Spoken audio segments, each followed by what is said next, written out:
మహాభారత యుద్ధంలో అత్యంత వీరుడు, దాతృత్వానికి ప్రతీక అయినా విధి ముందు ఓడిపోయిన యోధుడు కర్ణుడు.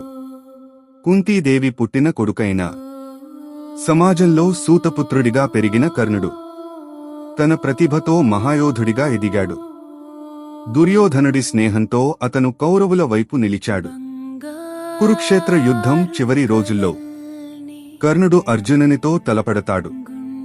ఆ సమయంలో దేవేంద్రుడు బ్రాహ్మణుడి వేషంలో వచ్చి కర్ణుడి కవచ కుండలాలను దానం చేయించుకుంటాడు.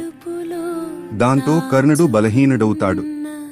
ఇక యుద్ధరంగంలో కర్ణుడి రథం చక్రం భూమిలో ఇరుక్కుపోతుంది.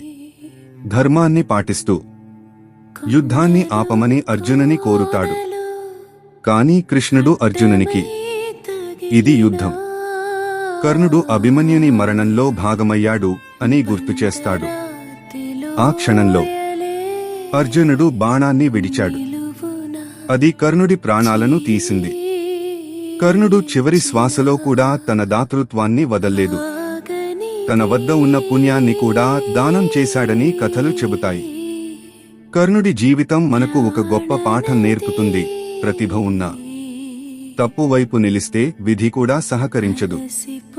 ఇలాంటి మహాభారత కథల కోసం లైక్ చేయండి.